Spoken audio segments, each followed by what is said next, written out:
Flyover কেইখনমান বনাই দিলে উন্নয়ন নহয়। সেই তেওঁৰ উন্নয়নটো এনেকুৱা হৈছে মানে আমি দেখিছোঁ যোৱা 2-3 বছৰ ধৰি যে তেওঁ য'ত উন্নয়ন কৰিছে এই দলঙৰ তলে তলে এতিয়া মানুহৰ মৃত্যু হয়। ফ্লাইঅভাৰবিলাকৰ তলত মানে সাংঘাতিক ধৰণে এতিয়া পানী হয়, মহাসাগৰৰ নিচিনা এটা পৰিস্থিতিৰ সৃষ্টি হয় আৰু সেই মহাসাগৰত পৰি মানুহৰ মৃত্যু হয়। যোৱাকালি মালিগাঁও ফ্লাইঅভাৰ তলত পায়েল নাথৰ মৃত্যু হৈছে। মানে তেওঁৰ যিটো উন্নয়ন এই তেওঁৰ উন্নয়নটোত মানুহৰ মৃত্যু হয়। সেইটো কেনেকুৱা উন্নয়ন আমি বুজি পোৱা নাই।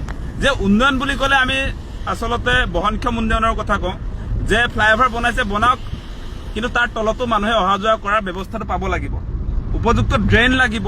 এতিয়া গুৱাহাটীত এজাক বৰষুণ দিলেই আপোনাৰ গুৱাহাটী স্তব্ধ হৈ যায়, পানীত মানুহ আবদ্ধ হৈ থাকিব লাগে, পানীত মানুহৰ মৃত্যু হ'ব লাগে। গুৱাহাটীৰ যি পানী আপোনাৰ কৃত্ৰিম বানপানী সেয়া উলিয়াই লৈ যাবৰ কাৰণে কোনো ধৰণৰ চৰকাৰী পদক্ষেপ আমি দেখা নাই। তেওঁলোকে শ্লোগান দিয়ে বানমুক্ত গুৱাহাটী, কিন্তু বানমুক্ত গুৱাহাটীটোতো আমি নেদেখিলোৱেই, কেৱল সেইটো শ্লোগানতে থাকি গ'ল। সেইটো যে ভুৱা শ্লোগান সেইটো প্ৰমাণ হ'ল। আৰু সেই সময়ত আমি দেখিছোঁ যে বানমুক্ত গুৱাহাটীৰ শ্লোগান দি শিলহাকুত আপোনাৰ প্ৰায় 1203টা পৰিয়াল উচ্ছেদ কৰিলে। তাৰ পাছতো আমি দেখিলোঁ যে নতুন নতুন অঞ্চলত বানপানী দুগুণে বাঢ়িছেহে, শিলহাকুলে কোনো বানপানী নাহিলে, কৃত্ৰিম বানপানী ক'ৰ পৰাও নাহিলে। একেবাৰে কাষৰ আপোনাৰ ৰুক্মিণী গাঁৱৰ বানপানীও এতিয়া শিলহাকুলে নাযায়। আপোনাৰ মালিগাঁও, আপোনাৰ সেই বৰা গাঁওটো বাদেই দিলোঁ, আপোনাৰ এই দূৰত থকাবিলাক বাৰু নাযায়, এইটো ধৰি লৈছোঁ। আজি আপোনাৰ ওচৰতে থকা অঞ্চলৰ পৰাও শিলহাকুলে এটোপাল পানীও আমি যোৱা দেখা নাই। গতিকে হিমন্ত বিশ্ব শৰ্মাই আচলতে সঁচা সঁচিকে দেই, মানুহে কয় তেখেতক দক্ষ বুলি, কোন ফালৰ পৰা দক্ষ মইতো বুজিয়ে নাপাওঁ। ৰিচাৰ্চ কৰি আছোঁ বহুত দিনৰ পৰা, কোন ফালৰ পৰা দক্ষ একো বুজি পোৱা নাই। মানে তেওঁ যি দক্ষতাৰ গুৱাহাটী উন্নয়ন দপ্তৰৰ মন্ত্ৰী আছিলে এসময়ত, হয়নে নহয়? গুৱাহাটী উন্নয়ন দপ্তৰৰ মন্ত্ৰী থাকোঁতে তেওঁ ড্ৰেইন যিবিলাক বনালে, সেই ড্ৰেইন যে বনালে সেই ড্ৰেইনৰ পৰা এতিয়া ৰাস্তালৈ পানী আহে। পানীৰ আপোনাৰ ৰাস্তাৰ পৰা ড্ৰেইনলৈ যাব লাগিছিলে, ড্ৰেইনেদি ওলাই যাব লাগে। এতিয়া ওলোটা হৈছে যে এই হিমন্ত বিশ্ব শৰ্মাই বনোৱা যিবিলাক ড্ৰেইন আছিলে গুৱাহাটী মহানগৰীত, সেই ড্ৰেইনৰ পানীয়ে এতিয়া ৰাস্তাবিলাকত মহাসাগৰৰ সৃষ্টি কৰিছে।